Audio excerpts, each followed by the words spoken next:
Hello 12th class. कल मैंने आपको जो है क्रेडिट क्रिएशन तक करवाया था और उसके बाद आपको बताया था कि क्रेडिट क्रिएशन कैसे किया जाता है। मैं आपको भी एग्जांपल बताऊंगी। तो आज इसका एग्जांपल है कि कैसे जो है क्रेडिट क्रिएशन किया जाता है बैंक के द्वारा।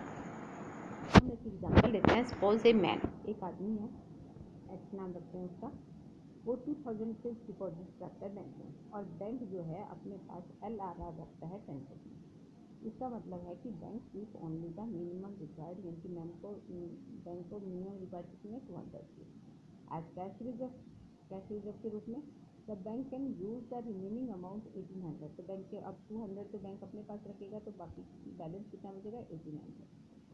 वो 1800 जो है एक वाई पर्सन है उसको जो देता है, उसका डिमांड डिपॉजिट नहीं है, वो उसका सेविंग अकाउंट बैंक में नहीं है, परंतु बैंक जो है उसके अकाउंट खुलवाता है और उसके 1800 रुपीज़ उसके अकाउंट में ट्रांसफर करता है।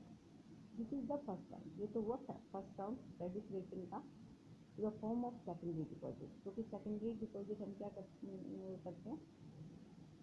ये इक्वल 90% ऑफ प्राइमरी डिपॉजिट, यानी कि 1800 रुपीज़ उन्होंने क्या किया, वाई के अकाउंट में सबमिट करा दिए। अब अगेन दोबारा जो है वाई जो है से 1800 आएंगे, तो उसमें से 10% फिर रखेंगे, यानी कि 180 रुपये रखेंगे, बैंक अपने पास रखेगा। पहले बैंक ने अपने पास कितने रखे थे 200, अब कितने रखेगा 1800 का 10%, यानी कि 118 जो है कैश रिजर्व रखा। तो अमाउंट कितनी बैलेंस बची 1620, वो देता है वो वाई को। The bank get new demand deposit, bank के पास दोबारा से डिमांड डिपॉजिट आ गई क्योंकि वो उसके अकाउंट में सबमिट कराते हैं, रुपये डिपॉजिट कराते हैं और फिर वो पैसा कौन लेता है जेड। इस प्रकार से जो है इंक्रीज़ होगी। फर्स्ट राउंड में इंक्रीज़ होता है 1800 का, थर्ड राउंड में क्या हो गया 1620। This is the note the end of the story. ये स्टोरी का एंड नहीं है। इसी प्रकार से बार बार जो है 10% रखा जाएगा और जो बैलेंस अमाउंट होगी उसको अनदर पर्सन को लोन के रूप में दिया जाएगा। The process of credit creation goes on continuously.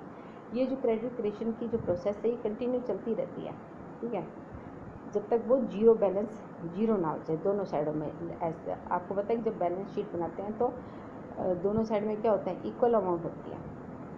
The volume of total credit credit in the way become multiple of initial deposit, यानी कि किसका मल्टीपल है, जो स्टार्टिंग में रुपये हमारे पास डिपॉजिट हुए थे बैंक में, यानी कि 2000 रुपीज़।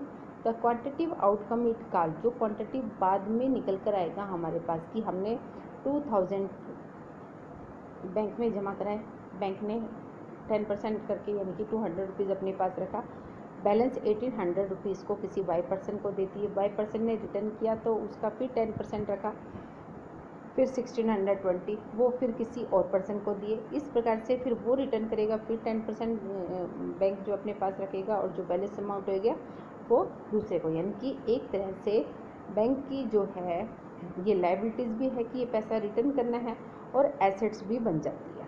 तो एसेट्स और लायबिलिटीज़ जब है, जब तक वो दोनों एक दूसरे के इक्वल नहीं आ जाते तो ये एक दूसरे क्या होता रहेगा, इनिशियल अमाउंट क्या होगी मल्टीपल होगी। If the bank succeed credit जो है, अगर मान लीजिए वो 2000 था और 2000 रुपीज़ से वो 18,000 तक पहुंच जाता है बैंक, सपोज कीजिए, तो इसका मतलब है कि 9 टाइम उसने जो है लोन प्रोवाइड करवाया। This is what is meant by credit creation. इसको क्या कहेंगे हम, क्रेडिट क्रिएशन। इन शॉर्ट में क्या है कि money creations by commercial bank, यानी कि कॉमर्शियल बैंक जो मनी क्रिएशन करता है इज़ डिटरमाइंड बाय, कौन से दो फैक्टर होते हैं। फर्स्ट तो है अमाउंट ऑफ इनिशियल डिपॉजिट, कि स्टार्टिंग में कितना रुपया जो है अमाउंट कितने लोगों ने कितना रुपया जमा कराया। सेकंड होता है उसका CRR, ठीक है, जो है LRR का ही पार्ट होता है। द मल्टीपल इज कॉल्ड, और जो ये मल्टीपल होगा उसको हम क्या कहेंगे, मनी मल्टीपल। कल मैंने आपको मनी मल्टीपल का एग्जांपल दिया था कि K = 1/10% रखा था हमने, ठीक है, ये है मनी मल्टीपल। तो इससे क्या होगा, मनी मल्टीपल हो जाएगी, यानी कि इंक्रीज होती रहेगी। इट मीन, इसका मतलब है the multiple by which total deposit increase due to initial deposit, यानी कि जितना स्टार्टिंग में डिपॉजिट हुआ है उससे इंक्रीज हो गया है। Money multiple is the inverse of legal reserve ratio, ये लीगल रिजर्व रेशो का बिल्कुल इन्वर्स है।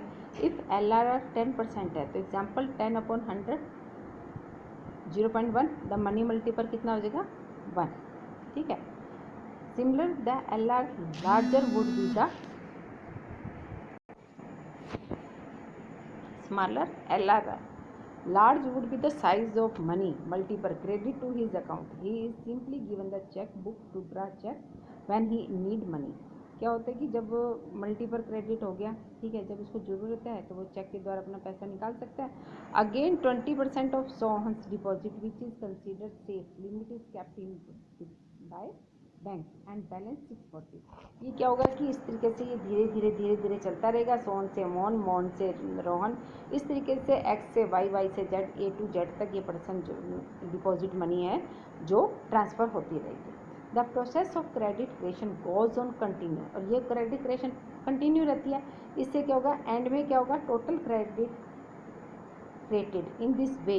तो क्या हो जाएगी, जो कैश डिपॉजिट इनिशियल में था वो क्या हो जाएगा, मल्टीपल हो जाएगा. The bank is able to land money and charge interest without parting with cash because the bank loan simply created deposit for the borrower. जो बैंक लोन देगा तो उसके बदले में वो चार्ज करता रहेगा इंटरेस्ट को, ठीक है. इस प्रकार से डिपॉजिट का जो पैसा डिपॉजिट है उसी को ही उधार के रूप में देता जाता है.